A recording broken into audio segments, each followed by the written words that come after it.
Welcome to the Asaase Breakfast Show. Hey, thank you, bro. Good to see you, man. Good to see you too. It's an honor to be back into your studio. Always a pleasure to have you here. Well, it's my godly pleasure to be here. Yes. And it's a delight to see you smiling and to have Wilberforce in our midst. You know?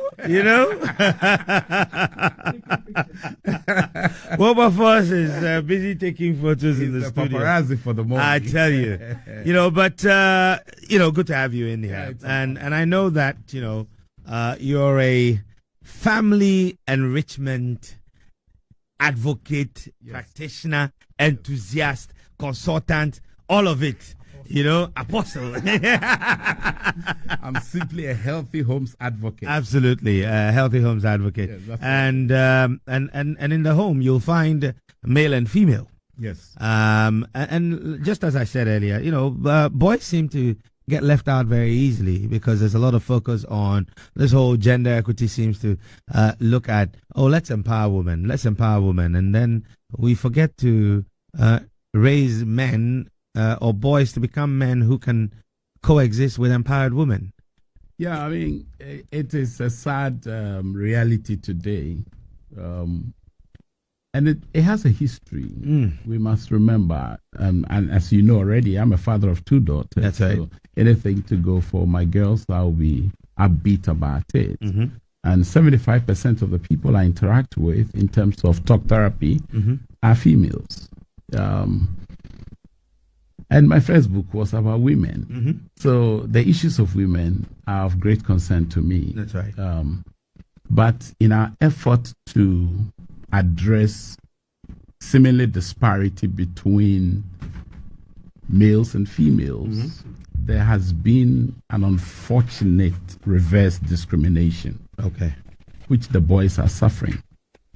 And the boys of today did not contribute to any discrimination against any woman.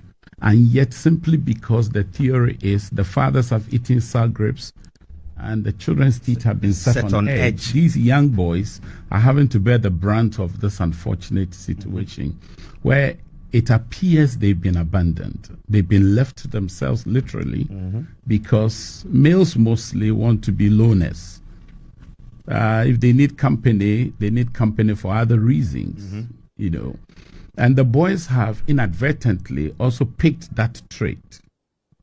But I like something that one abolitionist, a famous one, who was a statesman in the United States, and an African American at that, his name is Frederick Douglass.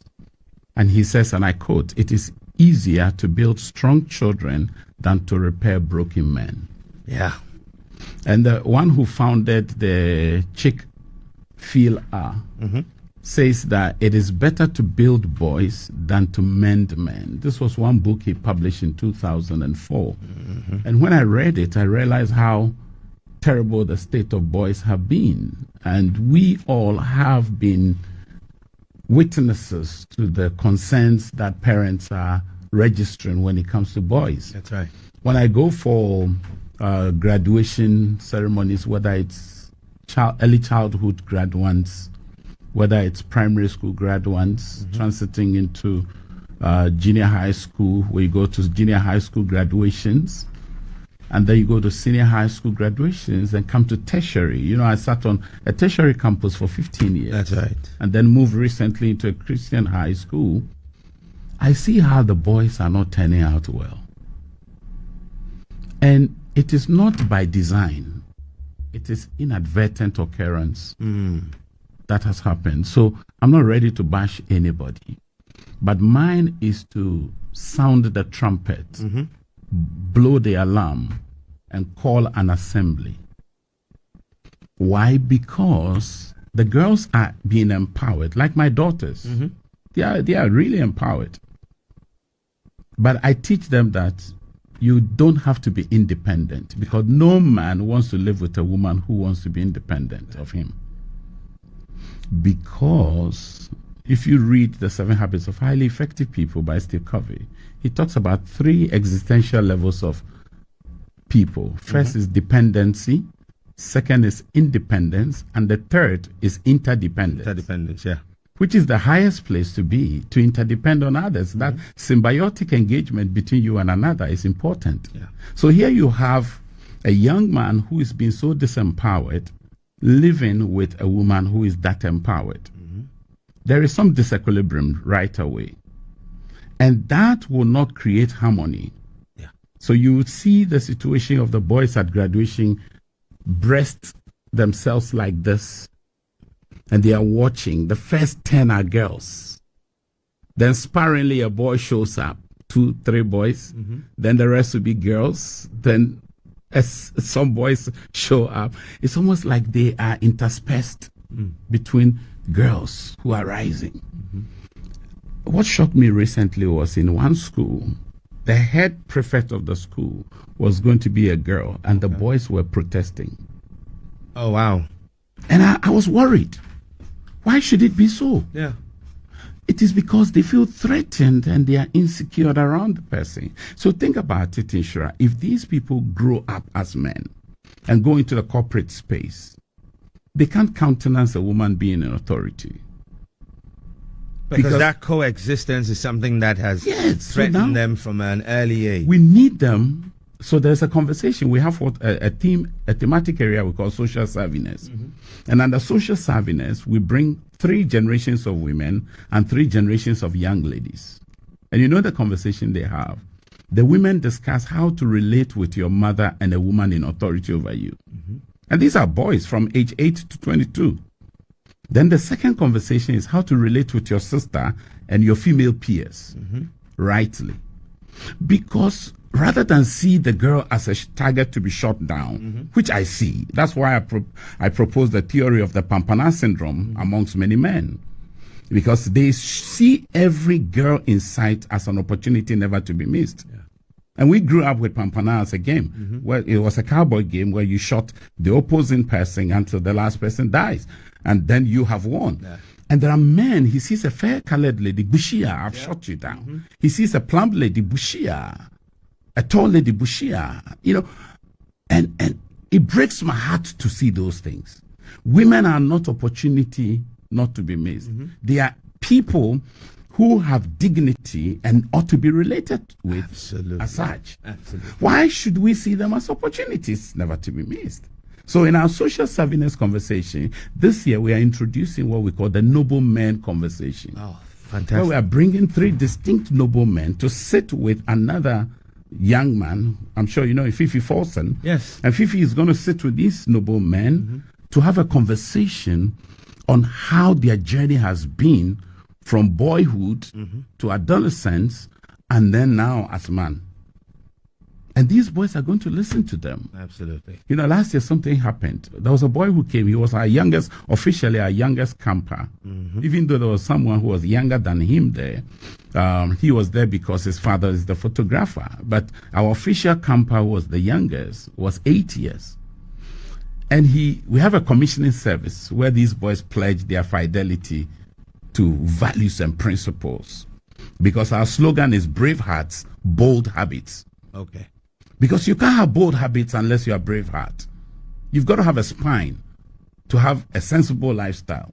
If you don't have it, I mean, spineless individual, they just float along and do what it feels good. Absolutely. This boy stood in front of the entire crowd. And at the commissioning service, parents are required to be in seating. So it starts from 10 in the morning and ends at 12. Then you take your son home. The boy stood there and said, "Mommy, I'm going to say something you don't know. I now know how to iron my shirt."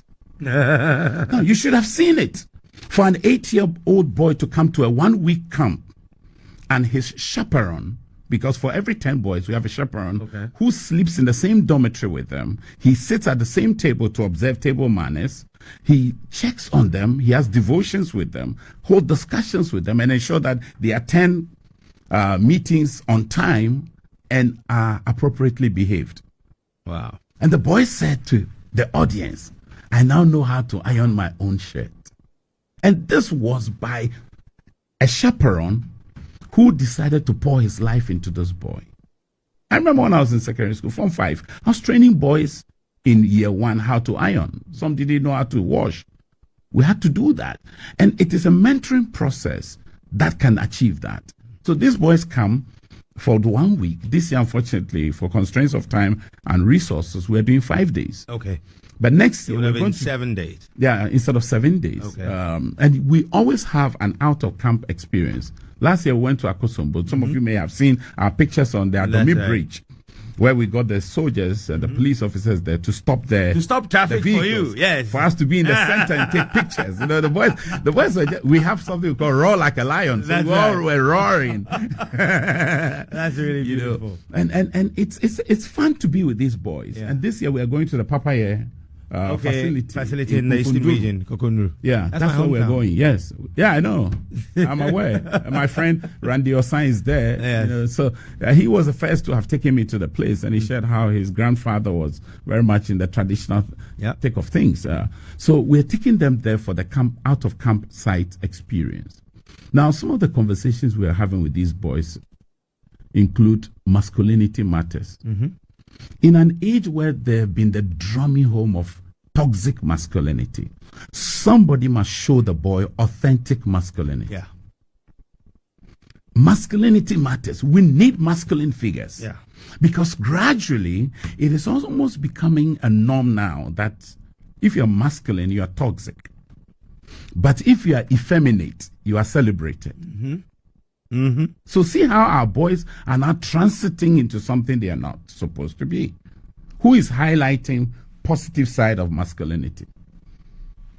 The side of courage, chivalry. Mm-hmm. We need that. Convictions. Absolutely. Those are the things that define a masculine figure.